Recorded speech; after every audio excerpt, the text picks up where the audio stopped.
Welcome back. We are still discussing building collapse and way out. And here with me in the studio is Engineer David. He's actually doing justice to the questions that have been asked. So why is building collapse now prevalent in some parts of the country, especially Lagos? And this last one, why? Well, there's so many reasons. There's so many reasons. Number one, you know, this drive for economic boost. Everybody wants to make it in Lagos. Get rich syndrome, you mentioned before. Yes. And before you know it, people dabbling into areas where they are not strong, where they don't have knowledge. The expertise, yeah. Yes, you don't have the expertise. And for you to do that, you must be leaning on loopholes. Because where you are not needed, you are not supposed to be found. So all these things, they aggregate to all these problems. Then, you know, in the villages, how many people build more than maybe one story? Right. But in Lagos, everybody wants to make money, I rise this and that. It's not even a bad, it's not even a good idea. If also they are giving permission for 5-story building, because they make it 7, it doesn't matter, the thing can work. It's also a problem, real problem. Yes, but you see, it's not supposed to be. Exactly. Where the system is strong. It's not supposed to be. Because everybody knows that the resultant effect is going to be fatal. Yes.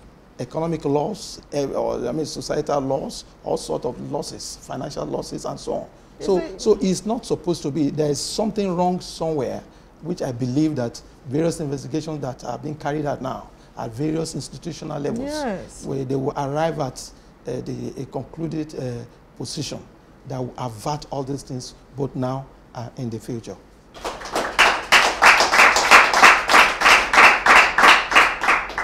You are mentioned now and the future. I think whatever they want to do, have to do it now. We don't want to lose more souls from building collapse. It's really can I just tell you something? Yes. Right now, various institutions, Nigerian Institution of Structural Engineers, NSC as a body, Korean as a body, Nigeria Geotechnical Association, Geological Association, Town Planners Association, all of them now, it's like they're woken up. They have to.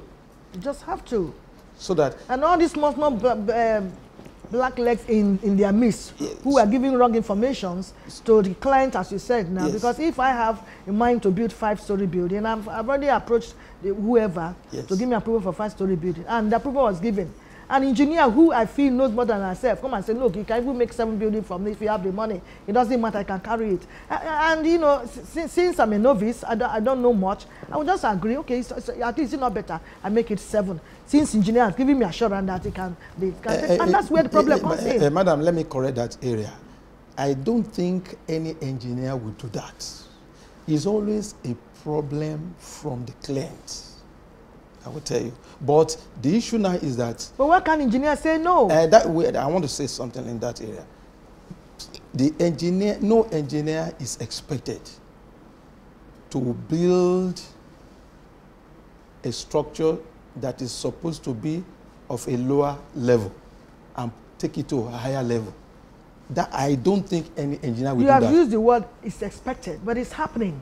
So, and that's the problem we're having now. The issue is that so many things, I believe, they are being looked into, and I believe that we will come out with a good position. Another thing is this: you see, the society is not well informed of certain things about who to use, when to use, and what you need to do. For example, you can imagine a situation whereby you have an engineer. You have paid, you have done the necessary drawings and everything. When the construction is going on, you as the client, because I'm the owner, I pay my money. Say, that iron that you put there is too much. Do you understand what I'm saying? Things like this also happen. Yes, say no, you are wasting my concrete. This thing is too thick. This and that. No. You have to. I cannot put too much of block in the foundation. For example, if you look at some houses now, because of the new development going on, roads and so on, so many houses were submerged in one way or the other because of the road level is already great. So, but by the time things like this have been done, somebody will say, no, you are wasting my money. So I think there's also need for a lot of enlightenment program from various institutions and even from the government. But also the engineer too is also expected because you know better. Forget about the money miss road man now speaking this and that. Yes. But as an engineer, a professional, or when you talk about professionalism, you should say, no, Oga, please, this thing will affect my job. Now, this is the rightful thing to be done. Please, when we're done, you will see what we have done. Madam, can I tell you something? You see, this engineer name has been bastardized over the years. These people you are calling engineer on site, they are just maybe bricklayers. Foremen. But you will say, my engineer. They don't know anything. Most of these people you see, the expertise they display on site is as a result of their working experience with engineers. They now assume that position. But you see, the question is still that is the loophole within the system that allow this thing. You understand? What do we call? What is engineering? What is if I say put 6 inches block here, put 9 inches block here, the ability to know why it is 6 here, why it is 9 here, that is the science in the engineering. But a bricklayer, a foreman, we just say, now so they put down for drawing. Do you understand? He doesn't know how it was arrived like that. A beam that is about 600 deep, 600 mm deep, another beam about 450 mm deep. You see that there are variations. There are calculations that were put together before all these things arrive at. But you will say engineer. All these people you see, they are not. I believe that no engineer. I think we'll begin to classify them properly. Yes. Who did not study engineer? Don't they call them engineer. So that we know that those who really know is true. So that those who really have, because sometimes it's a way of packaging. What we call before na tailor. You say no be tailor again, na fashion designer. Yes, you know, they just the packaging and deceiving people.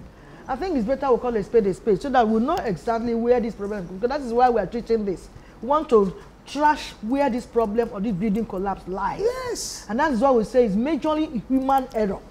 Let me tell you. You're not an engineer because you like don't claim I'm an engineer. If you want an engineer that cannot even spell his name. So sorry about that, but that is the truth of the matter. Just because you know how to put block here, you claim you are an engineer. And you want to take a contract to build a house that you cannot even read the plan and all that, or interpret the plan.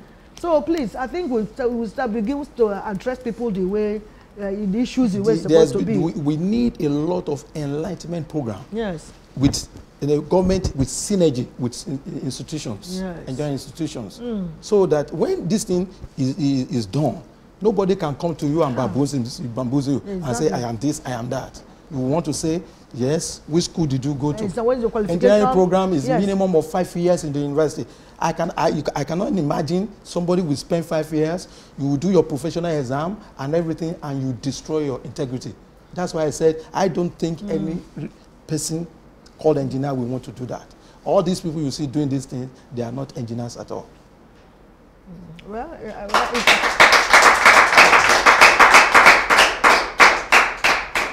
there's nothing wrong to defend your profession, nothing wrong with that, but all the same, whether there's any compromise along the line, or these people who pretend to be engineers are the ones doing this.